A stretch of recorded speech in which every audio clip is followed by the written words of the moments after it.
안녕하세요. 중국 게임 산업 흐름을 맡게 된 경영학부 1학번 이덕희입니다. 제 발표에서는 먼저 현재 게임 시장에서 중국의 위치, 그리고 이후 전망을 긍정적 측면, 부정적 측면으로 나누어 다룬 후 간단히 중국 내 기업 현황을 짚고 지적 대상권과 향후 대응 방안에 대해 발표해 보겠습니다. 먼저 PC 게임 시장에서 중국의 위치에 대해 알아보겠습니다. 여러분들도 타 방송이나 뉴스에서 중국 게임 시장의 성장세가 무섭다는 얘기들을 많이들 들어보셨을 겁니다.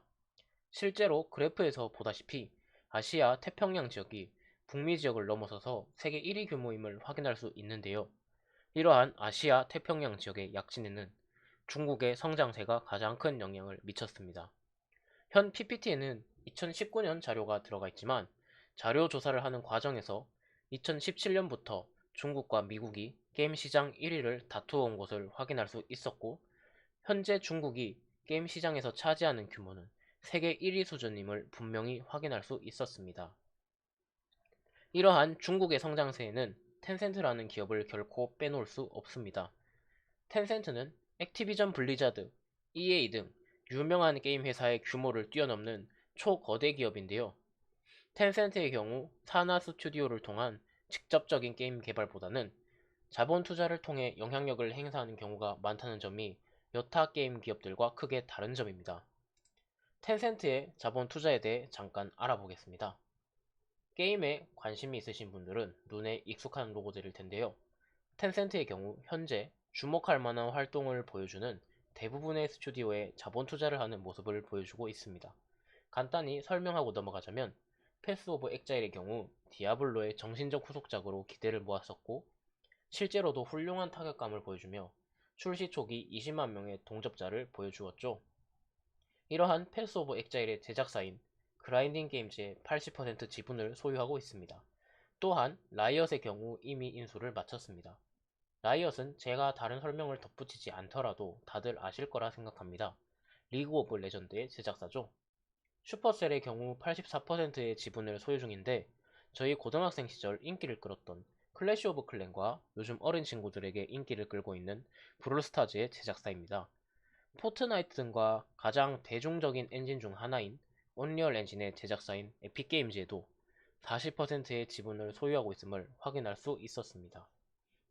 이처럼 텐센트는 게이머라면 모를 수가 없는 기업들에 막대한 자본을 투자 중이며, 실제로 레딧 등 외국 커뮤니티는 물론 국내 게임 커뮤니티 또한 좋은 방향이든 나쁜 방향이든 차이나머니의 영향력은 인정할 수밖에 없다고들 얘기합니다. 그 다음은 모바일 게임계에서 중국의 위치에 대해 알아보겠습니다. 모바일 게임의 경우 최근 성장하는 중국 게임 산업에서 특히 성장세가 매우 가파른 종목인데요. 이러한 모바일 게임계에서도 텐센트가 매출 1위를 기록하며 견인하고 있음을 확인할 수 있었습니다. 최근에는 콜 오브 듀티 등 유명 IP를 활용하거나 일본풍 일러스트를 가진 2D 게임을 준수한 퀄리티로 내놓고 있는데요. 과거에 중국 게임 하면 카피캣의 이미지가 매우 강했지만, 요즘에는 이러한 준수한 퀄리티의 게임을 바탕으로 플레이스토어의 매출 상위권에 이름을 올리면서 모바일 게임 업계에도 상당한 시장 지배력을 행사하고 있음을 알 수 있습니다. 일례로 2020년 1월 기준 모바일 게임 수익 1, 2위 게임인 펍지 모바일과 아너 오브 킹스의 경우 모두 텐센트에서 서비스 중인 게임이며, 우리나라의 플레이스토어 매출 순위를 확인해도 중국의 개발사가 위치해 있거나 중국의 자회사가 운영 중인 게임들을 상당수 확인할 수 있었습니다. 이러한 중국 게임 산업의 전망은 어떨까요? 먼저 긍정적인 측면부터 알아보겠습니다. 긍정적인 전망이 예상되는 큰 이유 중 하나는 텐센트의 탄탄한 사용자 기반입니다. 이 그래프에서 우리는 상위 8개의 소셜미디어 플랫폼 중 텐센트가 4개를 소유하고 있음을 확인할 수 있는데요. 이러한 플랫폼의 소유가 왜 텐센트의 사용자 기반이 되는지는 우리나라의 카카오 게임즈의 경우를 생각해 보시면 쉽게 이해하실 수 있습니다. 소셜미디어의 기존 사용자들이 게임 시장의 잠재 고객이 되는 것이죠. 이러한 탄탄히 기반이 유지되고 있기 때문에 차후에도 안정적으로 유저 수를 확보할 수 있을 것으로 보입니다. 또한 중국 내 5G 기술이 상용화됨에 따라 클라우드 게이밍의 성장이 본격화되고 이로 인해 긍정적인 전망이 예상된다는 자료 또한 확인할 수 있었습니다. 또한 현재 텐센트의 자본 투자 목록을 보게 되면 현재 메이저 제작사라고 할 수 있는 대부분의 스튜디오에 자본 투자 중임을 알 수 있습니다. 그렇기에 게임업계 자체가 침체되지 않는 한 텐센트의 입지는 여전할 것으로 보이며, 이에 따라 중국 게임 역시 현재의 위상을 유지할 것으로 보입니다. 부정적인 전망 또한 존재합니다. 부정적인 전망에 가장 큰 영향을 미치는 건 중국 정부의 반게임 정서인데요. 그 대표적인 사례 중 하나가 판호 문제입니다. 판호는 중국에서 게임을 서비스하려면 발급받아야 하는 일종의 허가권입니다. 현재 중국 정부는 판호 규제를 강화하는 추세인데요. 2017년 7월부로 모바일 게임에 대한 판호가 PC게임처럼 의무로 바꾸었고, 애플 앱스토어 등 그간 단속이 잘 이루어지지 않았던 플랫폼에도 판호 감독 강화를 지시하는 등 규제를 강화하고 있습니다. 판호 문제의 경우 중국 내 기업에 대한 규제도 심각하지만, 특히 우리나라의 경우 2019년 단 한 건의 판호도 발급받지 못해서 특히 심각한 문제가 되고 있습니다. 판호 외에도 현금 결제액 축소와 우리나라의 셧다운 제도와 비슷한 미성년자의 특정 시간 온라인 게임 접속 제한 등 중국 정부의 규제가 계속되고 있으며, 종합해보면 중국 게임 산업 자체의 기반은 탄탄하지만 중국 정부가 이러한 규제책을 계속 사용한다면 향후 부정적인 영향을 미칠 수 있을 것으로 보입니다. 잠깐 중국 내 기업 현황에 대해 짚고 넘어가겠습니다. 중국 내 세부 기업에 대한 구체적인 자료는 찾기가 힘들었으나 대부분 텐센트와 왕위가 독점하고 있음은 확인할 수 있었습니다. 실제로 3위 기업의 경우 2위 기업인 왕위와 매우 큰 차이가 남을 확인할 수 있었습니다. 다음은 지적재산권 문제입니다. 지적재산권 침해는 과거부터 꾸준히 얘기가 나왔던 문제인데요. 실제로 미르의 전설을 표절한 사례는 매우 유명하죠.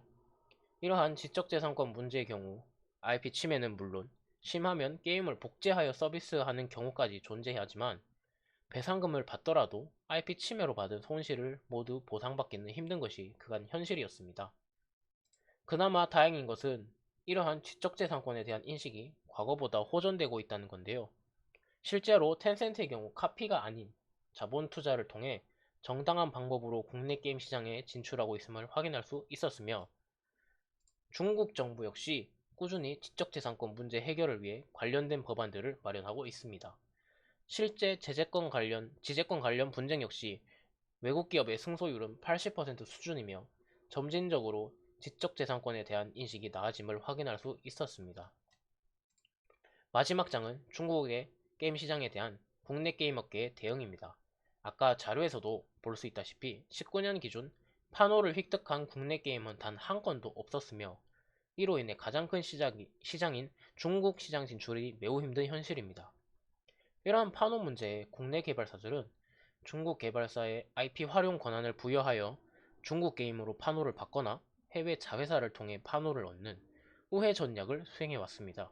하지만 이러한 우회 전략의 경우 제재의 위험성이 존재하여 그간 공공연한 홍보조차 하지 못했던 것이 현실입니다.